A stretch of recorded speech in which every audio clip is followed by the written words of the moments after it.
በስመ አብ ወልድ ወመንፈስ ቅዱስ አሃዱ አምላክ አሜን።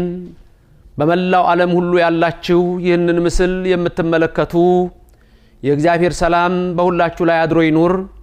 ዛሬ የአብይ ጾም ሰባተኛ ሳምንት የሆነውን ኒቆዲሞስ የተባለውን ስያሜ እንመለከታለን።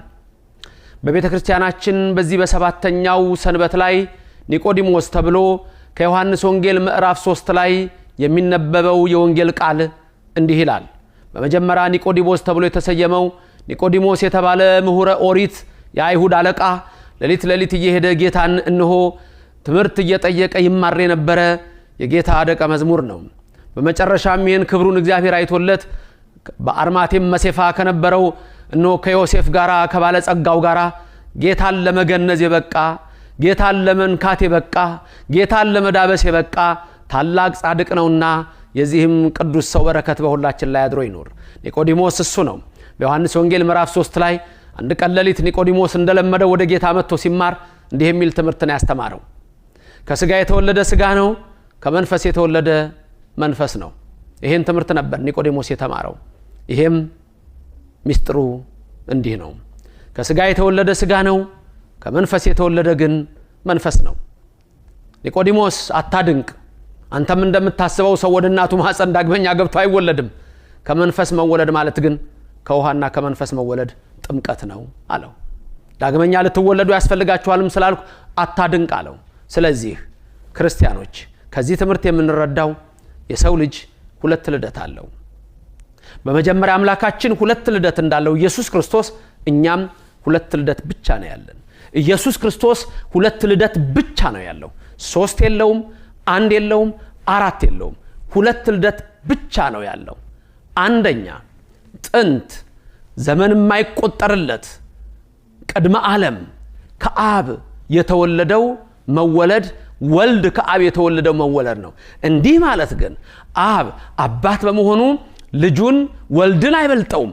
ወልድም ልጅ በመሆኑ ከአብ ከአባቱ አያንስም፣ መቀዳደምም የለም። አብ ወልድ መንፈስ ቅዱስ መቀዳደም የለም፣ አንዱ ካንዱ አይበልጥም። አብርሃም ይስሐቅን በፍጥረት እንደሚያዘው በታላቅነት ይስሐቅ ያዕቆብ እንደሚያዘው በአብ በወልድ በመንፈስ ቅዱስ ዘንድ እንደሱ የለም። አብ ወልድ መንፈስ ቅዱስ ሰለስቱ ስም አሃዱ እግዚአብሔር፣ አንድ እግዚአብሔር አንድ አምላክ ነው። ግን ቅድመ ዓለም ያለ እናት ከአብ የተወለደው አንዱ ልደት ሲሆን የኢየሱስ ክርስቶስ ሁለተኛው ልደቱ ደግሞ ድህረ ዓለም እዚህ ምድር ላይ መጥቶ ከመቤታችን ከቅድስት ድንግል ማርያም የተወለደው መወለድ ነው። እሱም ያለ አባት ያለ ሕማም ነው። ያ ያለ አባት ያለ ድካም ነው። ከድንግል ሲወለድ ደግሞ ያለ ሕማም እንሆ ያለ አባት ነው። እሷን ሴቶች የሚሰማቸው ሳይሰማት፣ እሱን ሕፃናት የሚሰማቸው ሳይሰማው፣ አዎ በማይመረመር ምስጢር ተወለደ። ሁለት ልደት እሱ ነው። እኔና እናንተም ሁለት ልደት አለን። እዚሁ ወንጌል ላይ ለኒቆዲሞስ ምን ይለዋል? የምድሩን ካላመናችሁ የሰማዩን ብነግራችሁ እንዴት ታምናላችሁ? በምድር ከድንግል ማርያም መወለዴን ካላመናችሁ ከሰማይ ከአብ ዘንድ እወለዳለሁ ብላችሁ ሚስጥረ ሥላሴስ እንዴት ይገባችኋል ይላል። ስለዚህ ሁለት ልደት አለው። አንድ ቅድመ ዓለም፣ ኋላም ድህረ ዓለም። ቅድመ ዓለም ያለ እናት ያለ ድካም፣ ድህረ ዓለም ያለ አባት ያለ ሕማም። ሌላው እኔና እናንተ ሁለት ልደት አለን። ኒቆዲሞስ በተባለው በዚህ ሰባተኛ ሳምንት ላይ የምናየው ልደታችንን ነው። ከስጋ የተወለደ ምንድነው? ስጋ ነው። ከመንፈስ የተወለደ ምንድነው? መንፈስ ነው። ከስጋ የተወለዳችሁት ከእናትና ከአባታችሁ የተወለዳችሁት ነው። ሁሉም ሰው ከእናትና ከአባቱ ተወልዷል። ይሄ ምን ልደት ይባላል? የስጋ አባትና እናት አለን። የስጋ ንብረት ያወርሱናል። አላፊ ጠፊ ነው። ከውሃና ከመንፈስ የምንወለደው ግን ከአብራከ መንፈስ ቅዱስ ከማህፀነ ዮርዳኖስ በ40ና በ80 የምንጠመቀው ጥምቀት ነው። እሱም ከውሃና ከመንፈስ መወለድ ነው። ይሄም የእግዚአብሔር ልጅነት ነው። አንዳንድ ሰው ካደኩ በኋላ እጠመቃለሁ ብሎ ያስባል። መርጬ አይቼ ይላል። መጀመሪያ በኦርቶዶክስ ቤተክርስቲያን የማያምን ሰው ቤተሰብ ልጅ ቢመጣ አይጠመቅም። በ40ና በ80 የሚጠመቁት የሚያምኑ የክርስቲያኖች ልጆች ናቸው። ምክንያቱም እነሱ ክርስቲያኖች ናቸው፣ ልጆቻቸውም ክርስቲያኖች ናቸው። የሚወርሱት የእናት አባታቸውን ርስት ነው። የሚመረጥ እምነት የለውም። ኤፌሶን 4:5 አንድ ጌታ፣ አንድ ጥምቀት፣ አንድ ሃይማኖት፣ ሌላ ነገር የለም። ስለዚህ የክርስቲያን ልጅ የሆኑ ግን ይጠመቃሉ።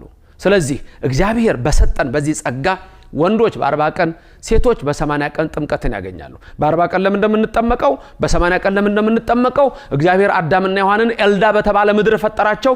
አዳምን በ40 ቀን ገነት ከተተው፣ ሔዋንን በ80 ቀን ገነት ከተታት። እኛም ወደ እግዚአብሔር መንግስት የምታገባ ጥምቀትን በ40 እና በ80 ቀናችን በተወለድን እናገኛለን። ከስጋ የተወለደ ስጋ ነው፣ ከመንፈስ የተወለደ ግን መንፈስ ነው ወገኖቼ።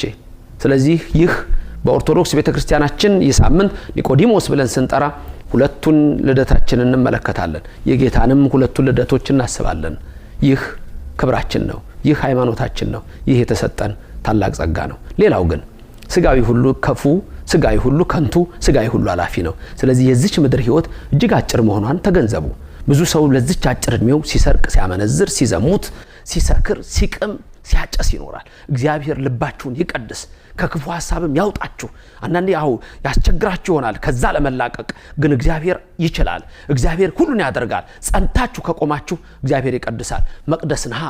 መቅደስ ነሻ። ስለዚህ እግዚአብሔር በውስጣችን ያድራል። ስለዚህ በውስጣችን እንዲያደርግን የስጋን አስተሳሰብ አረቀን።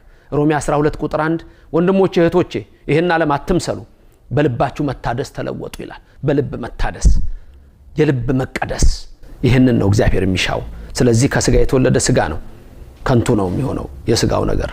በመንፈስ መወለድ ግን የእግዚአብሔርን ኃይል ወርሰን መንፈስ ቅዱስ አምላካችን እግዚአብሔር እኛን በክብር ቀድሶን በቀኙ እንድንቆም የሚያበቃን ነው።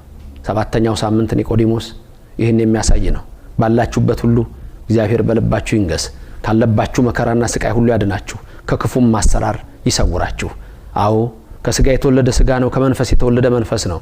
ጌታ ሆይ ሁላችንንም ልጆችህንና ከክፉ ነገር ሰውረህ ዳግም ስትመጣ በቀኝ አቁመን።